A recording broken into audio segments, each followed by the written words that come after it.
Je me suis garé dans l'allée vers 18h30, fatigué après une longue journée à l'entrepôt. La lumière du Porsche était allumée, ce qui était normal, mais ce qui a attiré mon attention, c'était l'odeur venant de l'intérieur. Ail, herbe, quelque chose qui cuisait et qui ne faisait pas partie de notre routine habituelle du mardi soir. Je suis entré et je l'ai trouvée dans la cuisine, vêtue de la robe qu'elle réservait d'habitude aux occasions spéciales. Ses cheveux étaient coiffés, son maquillage parfait, et elle fredonnait en remuant quelque chose sur la cuisinière. « Salut », ai-je dit, laissant tomber mes clés sur le comptoir. « Qu'est-ce que c'est que tout ça ?» Elle s'est retournée avec un sourire éclatant. « Oh, j'ai invité quelqu'un du travail à dîner. Il m'a beaucoup aidé sur ce gros projet, et j'ai pensé que ce serait sympa de l'inviter, tu sais, pour le remercier. » J'ai marqué une pause. Nous ne faisions jamais ça. En 5 ans de mariage, nous avions peut-être invité des collègues 2 fois, et les 2 fois, c'était prévu des semaines à l'avance. Ce soir? Tu n'as rien dit ce matin. Je sais, je sais. C'était à la dernière minute, mais tu dis toujours que je devrais être plus sociable avec mon équipe, n'est-ce pas? Créer des liens. Ce n'était pas exactement ce que j'avais dit, mais j'ai laissé passer. D'accord. Il arrive quand? Vers 19h. Tu as le temps de prendre une douche si tu veux. J'en avais envie. Je suis monté à l'étage, me suis changé et suis redescendu juste au moment où la sonnette a retenti. Elle a pratiquement sprinté pour ouvrir. L'homme qui est entré était grand, athlétique, avec une montre coûteuse, les cheveux coiffés comme s'il sortait du salon.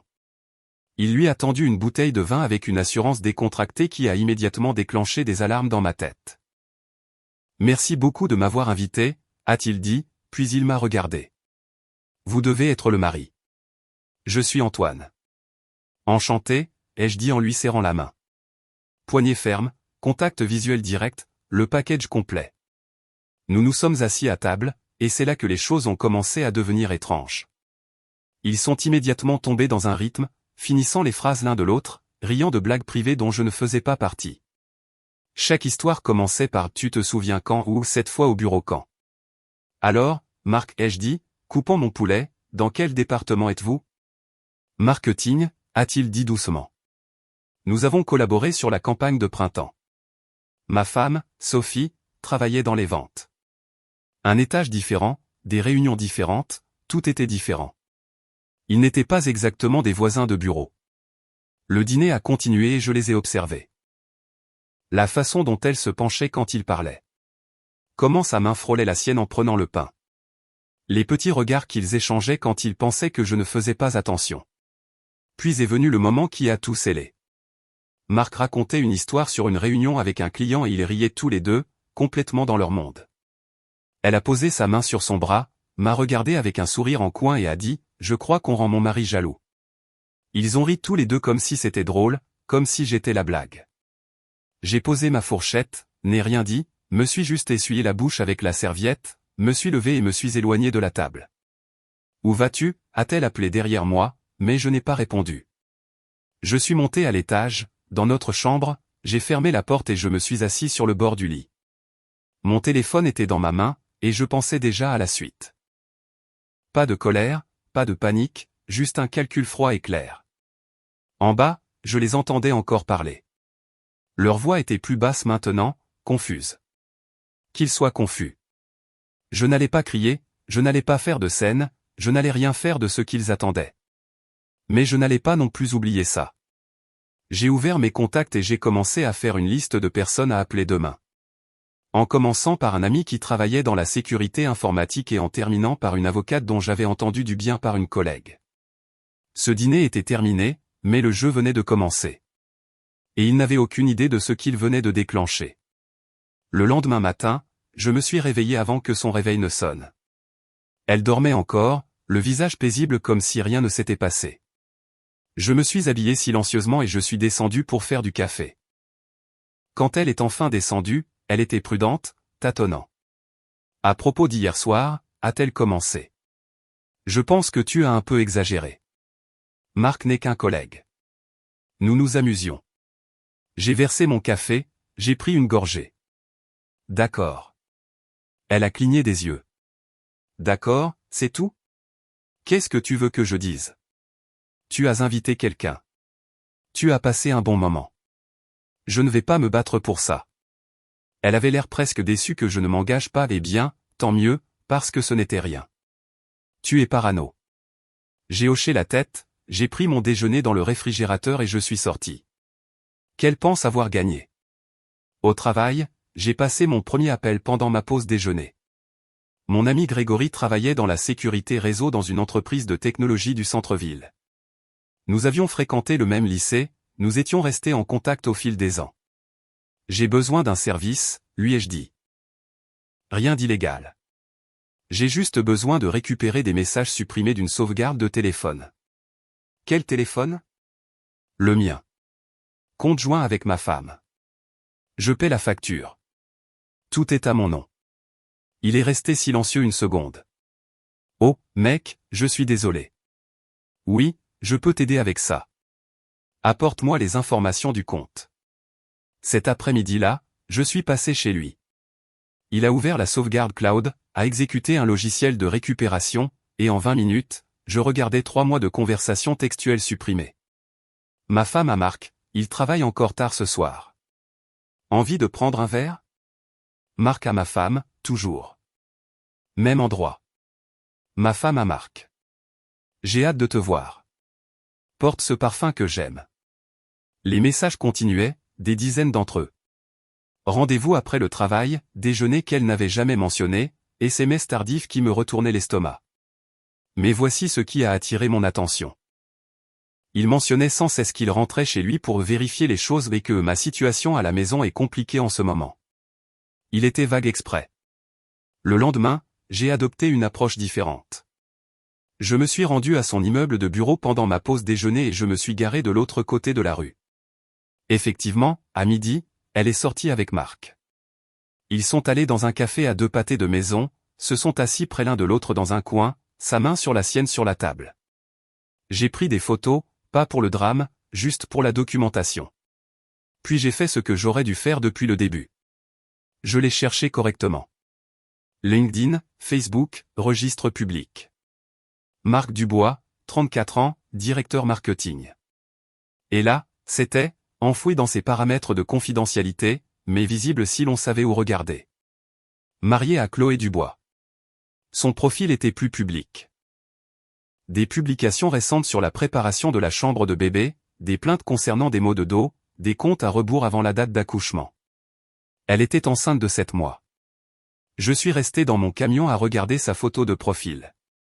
Elle avait l'air heureuse, rayonnante, complètement inconsciente que son mari passait ses pauses déjeuner à tenir la main de ma femme.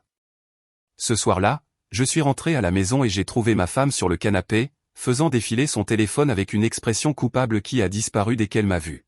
« Salut, comment s'est passé le travail ?»« Bien, ai-je dit. »« Tu es occupé ?»« Tellement occupé, a-t-elle étiré, bâillant de façon dramatique. »« Je devrais peut-être rester tard demain. » Grosse présentation à venir avec Marc. Elle a figé une demi-seconde. Oui, et toute l'équipe. C'est un truc de groupe. J'ai hoché la tête. Tu veux que j'aille chercher le dîner pour toi puisque tu travailleras tard? C'est gentil, mais non. Nous commanderons probablement quelque chose au bureau. Les mensonges s'accumulaient et elle ne faisait même plus d'efforts. Elle pensait que j'étais stupide. Pensait que j'accepterais n'importe quelle histoire qu'elle me raconterait. Je suis monté à l'étage et j'ai ouvert mon ordinateur portable. J'ai trouvé l'email de Chloé Dubois via le site web de sa petite entreprise. Elle dirigeait un studio de photographie à domicile, spécialisé dans les portraits de famille et les séances de maternité. J'ai fixé le brouillon de mail vide pendant 10 minutes, choisissant mes mots avec soin. Cela devait être fait correctement. Madame Dubois, vous ne me connaissez pas, mais je crois que nous avons quelque chose d'important à discuter concernant nos conjoints. J'ai des informations que vous méritez de connaître. Si vous êtes prête à parler, veuillez répondre à cet email. Je comprends que c'est choquant et je ne cherche pas à causer de la douleur. Je cherche la vérité. J'ai cliqué sur envoyer avant de pouvoir me rétracter. En bas, ma femme riait à quelque chose sur son téléphone. Probablement un autre message de Marc. Une autre blague privée. Un autre plan pour se rencontrer derrière notre dos. Elle n'avait aucune idée de ce qui l'attendait. Lui non plus. J'avais juste besoin que Chloé réponde. Et puis nous verrions à quel point il trouvait toute cette situation drôle. Chloé a répondu dans les 4 heures. Qui est-ce? De quoi parlez-vous? Si c'est une sorte de blague, ce n'est pas drôle. J'ai répondu immédiatement. Pas une blague. Je m'appelle Antoine. Je suis marié à une femme qui travaille avec votre mari. Ils ont dîné chez moi il y a 3 soirs, et j'ai depuis découvert qu'ils se rencontraient régulièrement. J'ai des messages textes, des photos, des horodatages. Je n'essaie pas de vous blesser, mais vous méritez de savoir ce qui se passe. J'ai joint 3 captures d'écran. Rien d'explicite, mais suffisant pour montrer le schéma. Les déjeuners, les réunions après le travail, les messages supprimés que j'avais récupérés. Mon téléphone a sonné 20 minutes plus tard. Numéro inconnu. Bonjour, c'est Chloé Dubois. Sa voix était tremblante mais contrôlée. J'ai besoin que vous me racontiez tout. Nous avons parlé pendant plus d'1 heure. Je lui ai tout raconté chronologiquement, lui ai montré ce que j'avais trouvé, lui ai expliqué la situation du dîner. Elle a écouté sans m'interrompre, et je pouvais entendre sa respiration changer au fur et à mesure que les pièces du puzzle se mettaient en place. Il est rentré tard, a-t-elle finalement dit. Il a toujours une excuse. Dîner client, événement d'équipe, projet supplémentaire. Je suis enceinte de 7 mois, épuisée tout le temps, et il est à peine à la maison. Quand il est là, il est constamment sur son téléphone. J'ai trouvé des messages supprimés datant de 3 mois, lui ai-je dit. Peut-être plus, mais c'est la limite de la sauvegarde. 3 mois. Elle a laissé échapper un rire amer. Je préparais une chambre de bébé pendant qu'il faisait ça. J'ai peint les murs moi-même la semaine dernière parce qu'il a dit qu'il était trop occupé par le travail. Je suis désolé. Je sais que ce n'est pas facile à entendre. Ne vous excusez pas. Vous êtes le seul à être honnête avec moi. Elle a fait une pause. Que allez-vous faire? C'était la question. J'y avais pensé sans arrêt depuis ce dîner. Je veux les confronter, ai-je dit, mais pas comme ils s'y attendraient. Ils pensent qu'ils sont intelligents, qu'ils se cachent, qu'ils nous ridiculisent tous les deux. Je veux qu'ils fassent face à ce qu'ils ont fait ensemble, l'un devant l'autre. Comment? Un autre dîner. Ma femme pense que je n'y comprends rien. Si je suggère d'inviter Marc à nouveau, en agissant comme si j'essayais d'être sociable, elle sautera sur l'occasion. Elle pensera qu'elle a gagné. Et je me présente. La voix de Chloé avait changé. Plus dure maintenant. Concentrée. Sans être invité. Exactement. Avec vos propres preuves, certificat de mariage, photos, dossiers médicaux montrant votre date d'accouchement. Nous documentons tout. Enregistrons toute la conversation. Alors nous saurons tous les deux exactement à quoi nous avons affaire et ils ne pourront pas s'en sortir par des mensonges. Elle est restée silencieuse un long moment. Quand? Ce week-end, samedi soir. Je le dirai à ma femme demain. Laisse-lui le temps de s'organiser avec Marc. Pouvez-vous venir? Oh, je serai là. Il y avait de l'acier dans sa voix maintenant. Et j'apporte des copies de nos relevés bancaires conjoints. S'il a dépensé de l'argent pour elle, je veux le savoir. Nous avons échangé nos numéros et commencé à nous coordonner.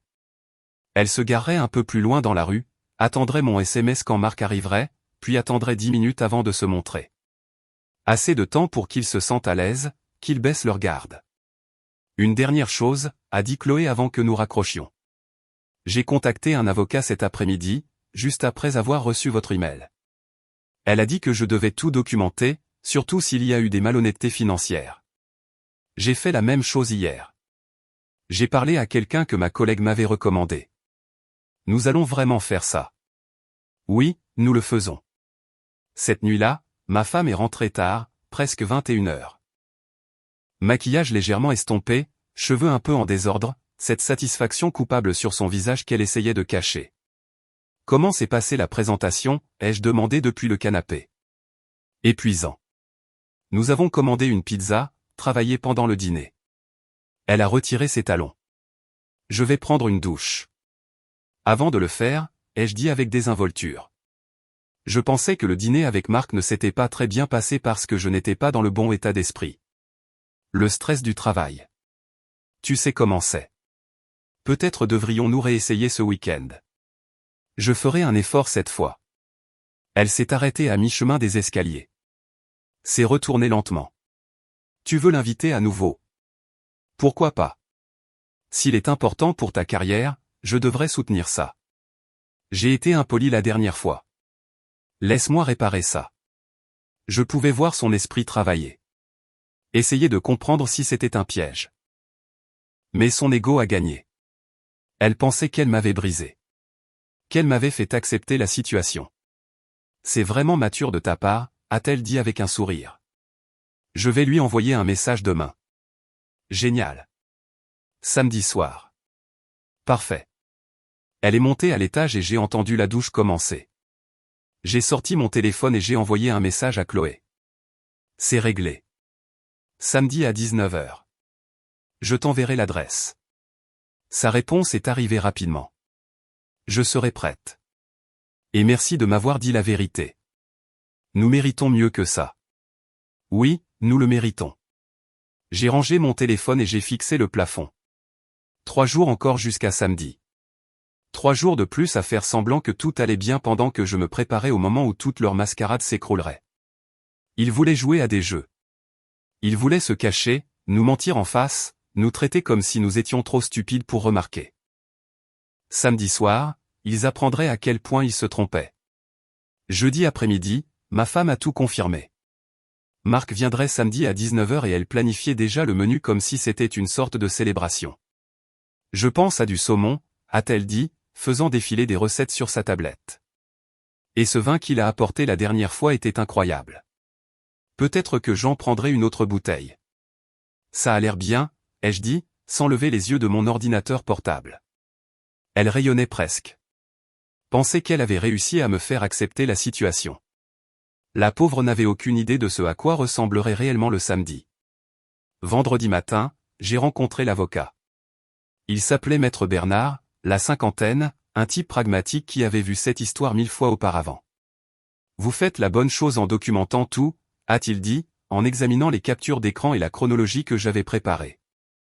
Le droit français prévoit des situations de faute, et les preuves d'infidélité peuvent avoir un impact sur des choses comme la prestation compensatoire et la division des biens.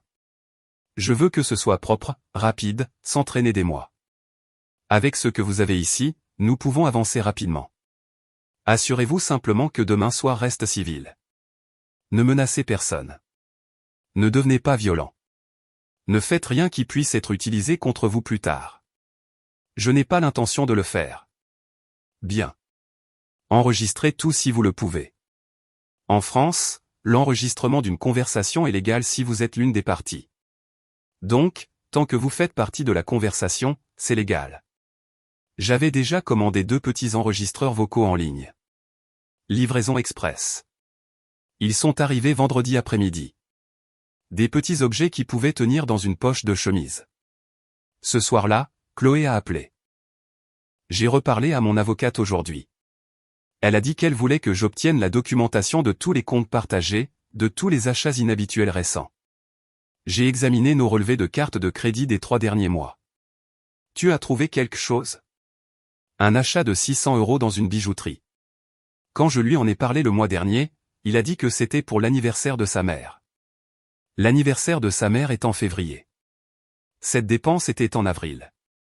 J'ai senti ma mâchoire se serrer. Il lui a acheté un cadeau apparemment. Et il y a une dépense d'hôtel d'il y a 2 semaines. Il m'a dit qu'il était à une conférence à Lyon. J'ai appelé l'hôtel. Ils n'ont aucune trace d'un événement d'entreprise ce week-end-là. Je suis désolé. Ne le sois pas. Je préfère le savoir maintenant qu'après la naissance du bébé. Elle a fait une pause. J'apporte tout demain. Chaque relevé, chaque mensonge, chaque reçu. Il va tout expliquer devant tout le monde. Êtes-vous sûr d'être prête pour ça? Je sais que c'est beaucoup, surtout avec. Je suis enceinte de 7 mois, pas fragile, et j'en ai marre qu'on me mente. Sa voix était ferme. À quelle heure dois-je arriver? 19h15, cela leur laisse assez de temps pour s'installer, se sentir à l'aise. Je vous enverrai un message quand il arrivera. Je serai garé au coin de la rue. Antoine. Oui. Merci de faire ça. De me donner la chance de le confronter en face à face. Beaucoup de gens auraient juste géré leur propre situation et m'auraient laissé dans l'ignorance. Personne ne mérite d'être trompé comme ça. Nous sommes ensemble là-dedans. Samedi matin est arrivé. Ma femme était levée tôt, nettoyant la maison, vérifiant tout 2 fois. Elle s'était fait coiffer vendredi après-midi, avait acheté une nouvelle robe, toute la production. Tu te donnes vraiment à fond, ai-je commenté, la regardant arranger des fleurs dans un vase. Je veux que tout soit parfait. Les premières impressions comptent, tu sais. Des premières impressions comme si Marc n'était pas déjà venu ici. Comme si tout cela était innocent. Besoin d'aide? Non, j'ai ça. Sois juste prêt à 18h30, d'accord? Et s'il te plaît, essaie d'être engageant ce soir. Demande-lui des choses sur son travail, ses loisirs, n'importe quoi. Fais juste un effort. Je le ferai. Elle a souri, m'a embrassé la joue et est retournée à ses préparatifs. Je suis monté à l'étage et j'ai testé les 2 enregistreurs vocaux. Audio cristallin. J'en ai mis un dans ma poche de chemise, j'ai caché l'autre sur l'étagère de la salle à manger, orienté vers l'endroit où il serait assis. À 18h, j'ai envoyé un message à Chloé. Toujours bon pour ce soir. En route, garé 2 rues plus loin. J'attends juste ton signal. À 18h50, j'ai entendu une voiture s'arrêter dehors. Marc était en avance. Ma femme a pratiquement couru à la porte, a vérifié son reflet une dernière fois, puis l'a ouverte avec un sourire éclatant. Tu es venu. Entre, entre. Il avait des fleurs cette fois. Il les lui a tendues comme s'il la courtisait correctement. Elle a gloussé, a vraiment gloussé, et est allée chercher un autre vase. Je suis entré dans le salon. Marc, ravi de vous revoir. Merci de m'avoir réinvité, a-t-il dit en me serrant la main. J'espère que la semaine dernière n'était pas trop gênante. De l'eau sous les ponts. J'ai fait un geste vers le canapé. Mettez-vous à l'aise. Je peux vous apporter un verre? Une bière, ce serait super. Je suis allé à la cuisine, j'ai pris 2 bières dans le réfrigérateur et j'ai envoyé le message à Chloé. Il est là. Sa réponse a été immédiate. 15 minutes. J'ai tendu sa bière à Marc, me suis assis en face de lui. Ma femme nous a rejoints, s'asseyant à côté de Marc sur le canapé, juste un peu trop près pour être désinvolte. Alors, Antoine, a dit Marc, votre femme me dit que vous travaillez dans la logistique, la gestion d'entrepôt. Rien de glamour. Un travail honnête cependant. Je respecte ça. Il a pris une gorgée de sa bière. Ça doit être difficile. Toutes ces longues heures. Ça l'est. Mais quelqu'un doit le faire. J'ai vérifié ma montre. 19h10, vous savez ce qui est difficile? Être marié demande un réel engagement. Une réelle honnêteté. Le sourire de ma femme a légèrement vacillé. Bien sûr que oui. Depuis combien de temps êtes-vous marié, Marc? La question a atterri comme je l'avais voulu. Son expression a vacillé.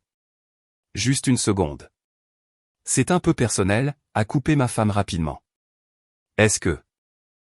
Je veux dire, nous sommes tous amis ici, nous faisons juste la conversation. J'ai regardé Marc. Vous êtes marié, n'est-ce pas? Il a ouvert la bouche, l'a refermée, puis a dit, c'est compliqué. Compliqué comment? Avant qu'il ne puisse répondre, la sonnette a retenti. Timing parfait. Je vais y aller, ai-je dit en me levant. Probablement juste un voisin. Je me suis dirigé vers la porte, j'ai pris une inspiration et je l'ai ouverte. Chloé se tenait là, enceinte de 7 mois, vêtue d'une robe de maternité, le visage déterminé. Salut, chérie, ai-je dit assez fort pour qu'ils entendent. Entre. J'ai reculé et Chloé est passée devant moi dans le salon. Le visage de Marc est passé de la confusion à la pâleur en environ 2 secondes. Ma femme a regardé entre eux, essayant de comprendre ce qui se passait. Tout le monde, ai-je dit calmement. J'aimerais vous présenter Chloé, la femme de Marc. Le silence qui a suivi était absolument parfait. Marc s'est levé si vite qu'il a renversé sa bière. Elle s'est répandue sur la table basse, mais personne n'a bougé pour la nettoyer. Chloé, qu'est-ce que tu fais ici? Drôle, j'allais te poser la même question. Elle a avancé dans la pièce, une main sur son ventre de femme enceinte. En fait, je sais exactement pourquoi tu es ici. Je veux juste t'entendre l'expliquer. Ma femme a finalement trouvé sa voie. Je ne comprends pas. Marc, tu as dit que tu n'étais pas. Pas quoi? Chloé s'est tournée vers elle. Pas mariée? Pas en attente d'un bébé? Pas en train de nous mentir à tous les deux pendant des mois? C'est insensé, a dit Marc, la voix montant. Tu ne peux pas simplement te montrer comme ça. Nous pouvons en parler à la maison. Non, la voix de Chloé était stable. Nous en parlons ici, maintenant, devant toutes les personnes impliquées. Je me suis déplacé pour me tenir à côté de Chloé. Asseyez-vous, Marc. À moins que vous ne préfériez rester debout pendant que votre femme enceinte s'assoit. Il a regardé entre nous, piégé, puis s'est lentement rassis. Ma femme était figée sur le canapé, son visage passant de la confusion à la panique et à la réalisation. Laissez-moi vous expliquer ce que je sais, ai-je dit, sortant mon téléphone. 3 mois de messages textes supprimés entre vous deux, déjeuner, apéritif, conversation tardive. J'ai fait défiler les captures d'écran. En voici une bonne. 18 avril. J'ai hâte de te voir. Porte ce parfum. Vous voulez expliquer celle-là? Les mains de ma femme tremblaient. Antoine, je peux expliquer. Pas encore.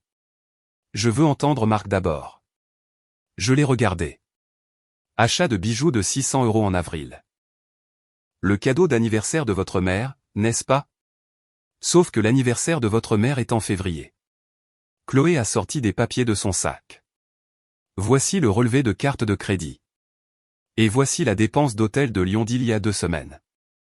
L'hôtel où vous êtes censé avoir séjourné pour une conférence qui n'a jamais eu lieu. Vous avez fouillé mes comptes? Le visage de Marc est devenu rouge. C'est une violation de la vie privée. Nos comptes conjoints, a rétorqué Chloé. Mon nom y figure aussi. Contrairement apparemment à tout le reste de votre vie, que vous avez gardé secret. Ma femme s'est levée brusquement. Je pense que vous devez tous partir. C'est ma maison, et je n'ai pas à écouter ça. En fait, ai-je dit calmement. C'est notre maison, et vous allez vous asseoir et faire face à ce que vous avez fait. Nous n'avons rien fait de mal, a-t-elle dit. Mais sa voix s'est brisée. Marc et moi ne sommes que des amis. Vous transformez ça en quelque chose que ce n'est pas. Amis? Le rire de Chloé était amer. C'est comme ça que vous appelez quelqu'un qui envoie des SMS à votre mari à minuit? Quelqu'un pour qui il achète des bijoux? Quelqu'un qu'il ment sur le fait de rencontrer? Marc a passé ses mains dans ses cheveux. Chloé, s'il te plaît. Pouvons-nous juste rentrer à la maison et en parler en privé? Pourquoi? Pour que tu puisses inventer d'autres mensonges? Trouver d'autres excuses? Elle s'est assise lourdement dans le fauteuil, épuisée. J'étais seul à la maison, à peindre une chambre de bébé, à me préparer pour notre premier enfant pendant que tu étais ici à jouer à la maison avec elle. Sais-tu combien de nuits je t'ai appelé inquiète et tu n'as pas répondu? Je travaillais. Ne fais pas ça. Je l'ai coupé. Je vous ai suivi mardi. Au café de la rue de l'Orme. Je vous ai vu vous tenir la main sur la table. J'ai pris des photos si vous avez besoin d'un rappel. Le visage de ma femme est devenu blanc. Tu nous as suivis. J'ai vérifié ce que je savais déjà. Vous êtes tous les deux des menteurs. C'est ridicule, a dit Marc en se levant à nouveau. Je n'ai pas à rester assis ici et à être accusé. Asseyez-vous. La voix de Chloé a craqué comme un fouet. Vous me devez au moins ça. Vous me devez une explication sur la raison pour laquelle vous avez détruit notre mariage alors que je porte votre enfant. Il s'est assis. La combativité l'a quitté d'un coup. Je n'ai pas voulu que ça arrive. C'est votre explication? Les yeux de Chloé se sont remplis de larmes. Vous n'avez pas voulu que ça arrive. Vous avez fait un choix. Chaque message, chaque rencontre, chaque mensonge, tout cela était des choix. Ma femme a finalement craqué. Ce n'était pas censé se passer comme ça.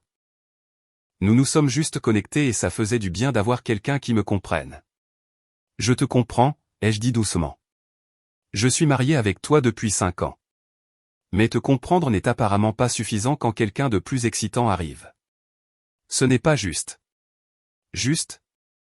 J'ai presque ri. Tu l'as invité chez nous. Tu as fait une blague sur le fait de me rendre jaloux. Tu m'as traité comme si j'étais stupide de ne pas remarquer ce qui était juste sous mes yeux. Et maintenant tu me parles de justice. Marc a regardé Chloé. Je n'ai jamais voulu te blesser. Mais tu l'as fait. Tu le fais. Elle s'est essuyé les yeux. Je suis enceinte de 7 mois, Marc. 7 mois. Et au lieu d'être excité à l'idée de devenir père, tu t'es faufilé avec elle. Qu'est-ce que tu comptais faire quand le bébé arriverait? Continuer à mentir? Nous garder tous les deux dans l'ignorance? Il n'a pas répondu. Il ne pouvait pas répondre.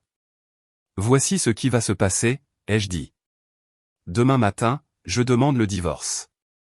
Mon avocat a déjà toute la documentation, les messages textes, les photos, la chronologie des événements. Tout est enregistré, tout est documenté. Tu ne peux pas faire ça, a chuchoté ma femme. Je l'ai déjà fait. Ce mariage est terminé. Tu as fait ce choix quand tu as décidé que quelqu'un d'autre était plus important que tes vœux. Chloé s'est levée lentement. Je pars. Marc, tu peux rentrer chez toi ce soir pour faire tes valises, ou tu peux rester ici avec elle. Dans tous les cas, c'est fini entre nous. Mon avocat vous contactera lundi matin. Chloé, attends. Marc a tendu la main vers elle, mais elle a reculé. Ne me touche pas. Ne m'appelle pas. Ne t'approche pas de moi, à moins que ce ne soit pour signer les papiers de divorce ou organiser la garde. Elle a regardé ma femme. J'espère qu'il en valait la peine. J'espère que ces déjeuners et ces messages secrets valaient la destruction de 2 mariages et la rupture d'une famille avant même qu'elle ne commence. Elle s'est dirigée vers la porte et je l'ai suivie. Vous avez besoin d'aide pour rentrer chez vous? Ça ira. Merci, Antoine, pour tout. Prenez soin de vous et du bébé. Elle a hoché la tête et est partie. Je me suis retourné vers le salon. Marc était debout maintenant, l'air perdu. Ma femme pleurait, le mascara coulant sur son visage. Tu devrais probablement y aller, Marc, ai-je dit. Ta femme vient de partir. Tu devrais peut-être la rattraper avant qu'elle ne change les serrures. Il a attrapé sa veste, a regardé ma femme une dernière fois, et est sorti sans un mot de plus. Il ne restait plus que nous deux. Elle m'a regardé avec des yeux désespérés. Antoine, s'il te plaît. Nous pouvons surmonter ça. Nous pouvons aller en thérapie.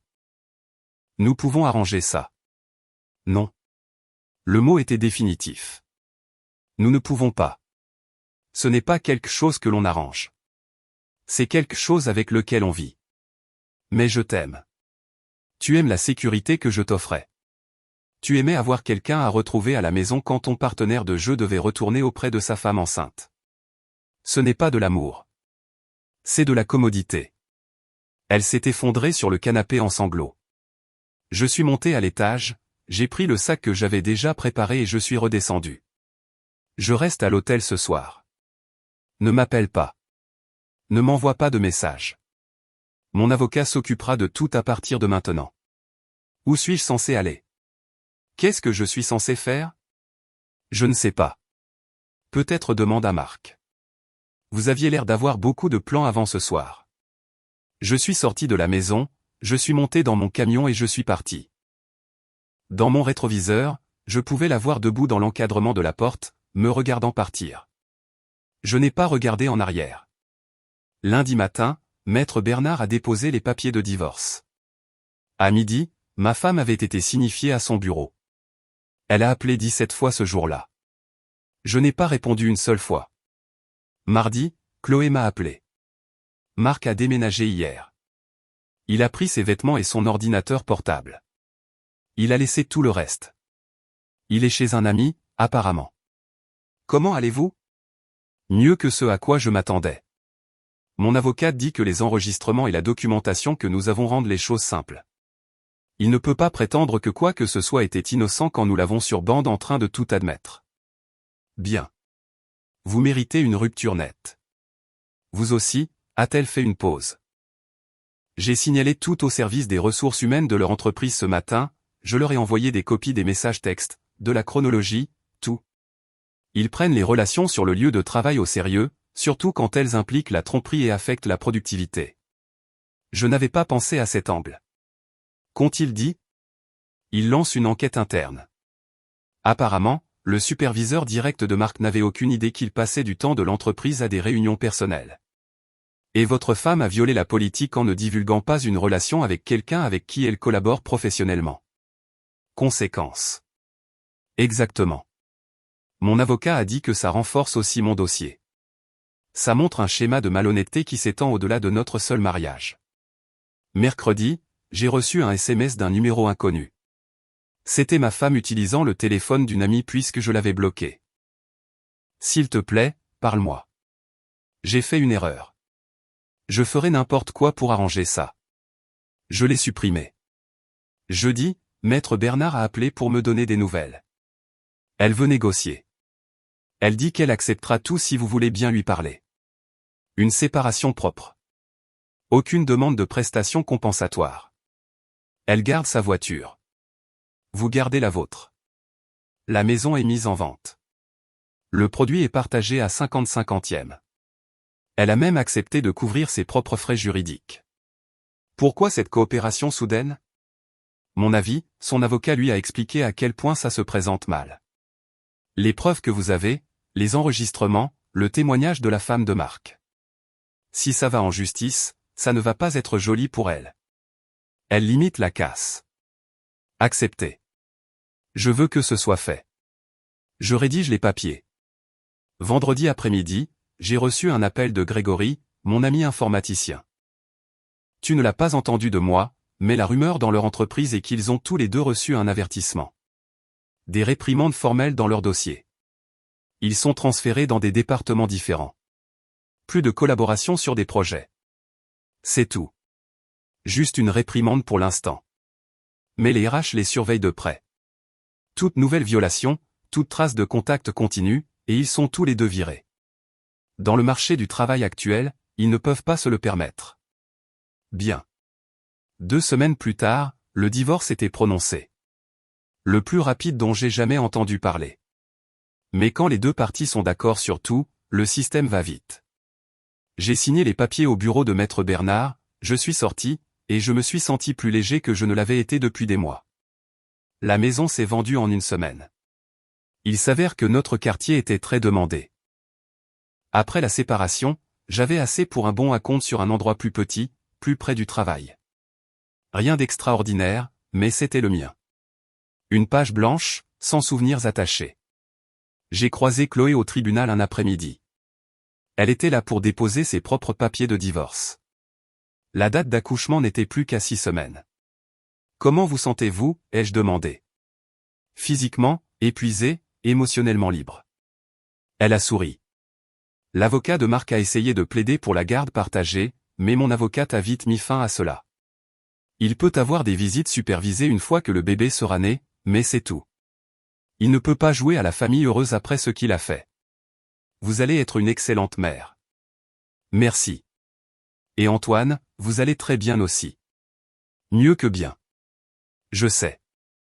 Nous sommes allés chacun de notre côté. 2 personnes qui étaient étrangères un mois auparavant. Réunies par la trahison. Maintenant, avançant séparément, mais plus fortes. 3 mois après que tout se soit passé, je déjeunais dans un restaurant près du travail quand mon téléphone a sonné. Un email d'une adresse que je ne reconnaissais pas. La ligne d'objet disait merci. C'était de Chloé. Bébé est arrivé hier. Une fille en pleine forme, 3,6 kilos. Marc s'est présenté à l'hôpital en exigeant de la voir. La sécurité l'a escorté dehors. Mon avocate lui a envoyé des photos et les modalités de visite. Supervisé uniquement, comme stipulé dans l'accord. Je voulais que vous sachiez que me défendre, nous défendre tous les deux, était le bon choix. J'espère que vous allez bien. Restez fort. J'ai répondu. Félicitations. Elle a de la chance de vous avoir et oui, nous avons fait le bon choix. Prenez soin de vous. J'ai rangé mon téléphone et j'ai terminé mon déjeuner. J'ai pensé à quel point ma vie était différente maintenant par rapport à il y a 6 mois. Plus besoin de marcher sur des œufs. Plus besoin de me demander où était ma femme ou avec qui elle était. Plus de mensonges. Juste la paix. Une paix propre et simple. Quelques collègues de travail avaient essayé de me convaincre de rejoindre leur ligue de bowling. J'avais toujours dit non. Trop occupé. Trop fatigué. Cet après-midi-là, je leur ai envoyé un message. Comptez sur moi. La vie ne s'était pas arrêtée avec ce mariage. Elle recommençait. Mieux cette fois. Honnêtement cette fois. J'ai rentré chez moi ce soir-là, je me suis garé dans l'allée de mon nouveau logement, et je suis resté là 1 minute. J'ai pensé à tout ce qui s'était passé. Le dîner qui avait tout déclenché. L'enquête, la rencontre avec Chloé, la confrontation, le divorce, tout cela m'avait conduit ici, dans une maison calme qui était réellement calme, pas tendue. À une vie qui était à nouveau la mienne. Pas partagée avec quelqu'un qui ne la respectait pas. Je suis sorti du camion, j'ai déverrouillé la porte d'entrée et je suis entré. Pas de drame en attente, pas de mensonge à découvrir. Juste une soirée normale dans une maison normale. Et c'est exactement ce dont j'avais besoin. Marc et mon ex-femme avaient fait leur choix. Ils ont choisi la tromperie plutôt que l'honnêteté, l'excitation plutôt que l'engagement, les désirs égoïstes plutôt que les gens qui leur faisaient confiance, et ils en ont tous deux payé le prix. Ils ont perdu leur mariage, endommagé leur carrière, détruit leur réputation. Pendant ce temps, j'étais là, recommençant à zéro, avançant, preuve vivante que l'on n'a pas à tolérer le manque de respect. On n'a pas à accepter la trahison. On peut partir la dignité intacte. Et c'est exactement ce que j'ai fait.